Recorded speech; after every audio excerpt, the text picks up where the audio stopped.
15 books that I have read which will always stick with me.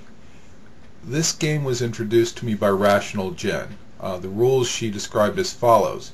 Taking no more than 15 minutes, list out the 15 books that you've read that will always stick with you, and take only the first 15 that you write down. Now I added an additional rule for myself that I wasn't going to repeat authors.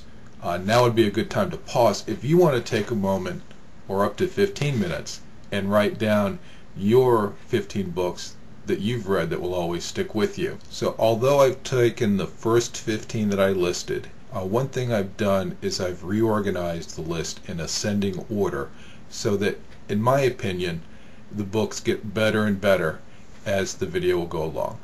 My first entry, Macbeth by William Shakespeare. It was the first Shakespeare I ever read back in 9th grade English class. I don't make a habit of memorizing and quoting from written material. However, Macbeth is something that I do quote from frequently. The next is Tecumseh, A Life by John Sugden. This is by a British author about an Indian leader. Through reading the life of Tecumseh, I learned about Indian life, politics, and wars. This knowledge reinforced for me the correctness of Andrew Jackson's Indian removal policies. Returning to fiction, A Turn for DeWurst by Sidney Kendall. This book dramatizes the failings of our public education system through the conflict between a strong individualistic student and her authoritarian teacher. I recommend it highly to anyone that honestly cares about education reform. Next, A History of Warfare by John Keegan. This book is full of facts about the history of war.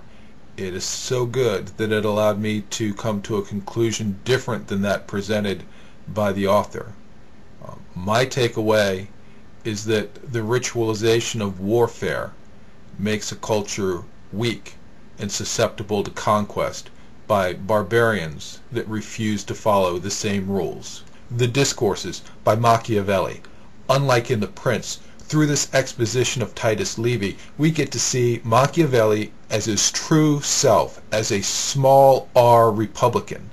Also, we get to see Machiavelli as the political scientist, looking at the facts of history and reality in an attempt to determine the principles of governance. The Mystery of Capital by Hernando de Soto.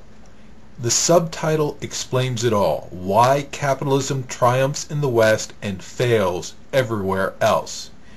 The Peruvian economist studies data from countries around the world, and based upon those facts has concluded that the most important relevant aspect to economic success is the protection of property rights.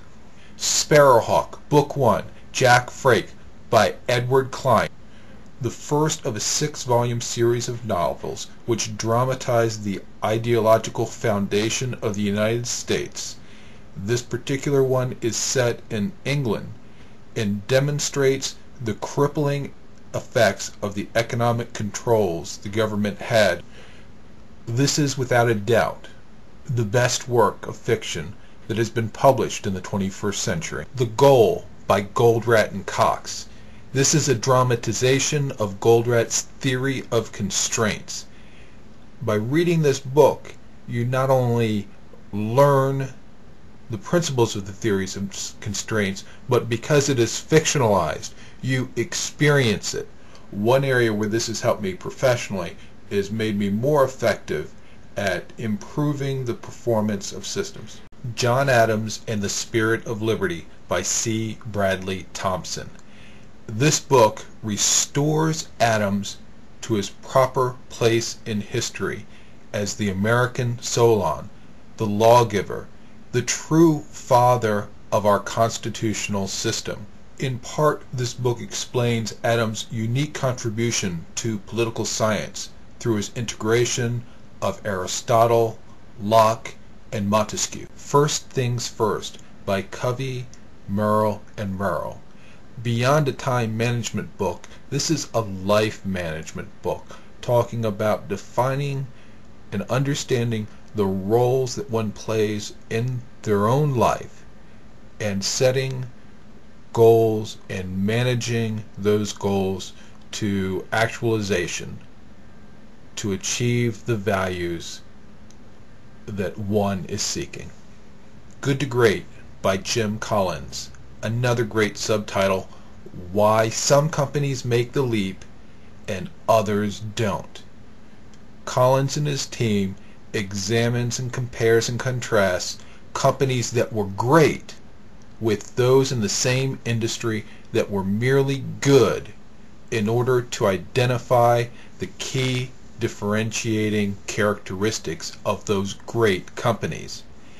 As I told Jim Collins when I met him and shook his hand, the thing that I really appreciated about his study was that he focused on the data and the facts in order to come to his conclusions. Washington by Douglas Southall Freeman.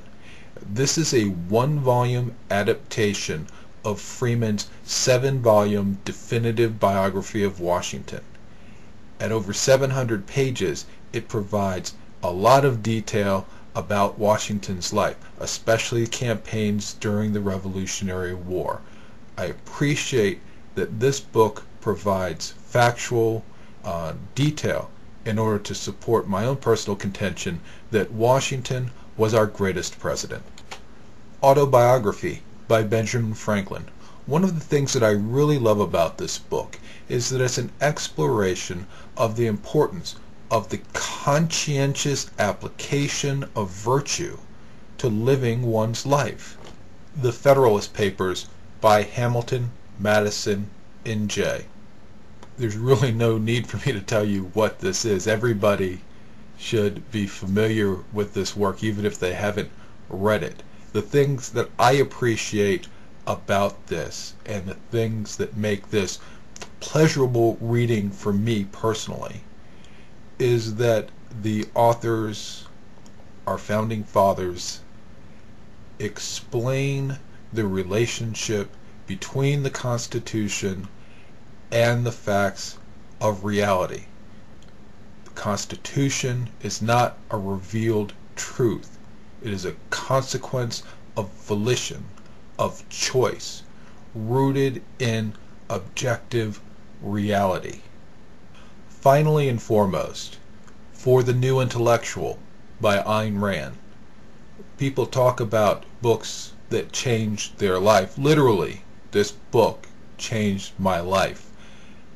Many ideas that I had myself that I was developing, this book helped me connect the dots, to integrate that information and then tie it back to reality. Today it is common and popular to say that philosophy and ideas do not matter, that they're not relevant to one's life. What they should be saying about those statements is that those speakers' ideas aren't relevant to your life, and you should discount what they have to say.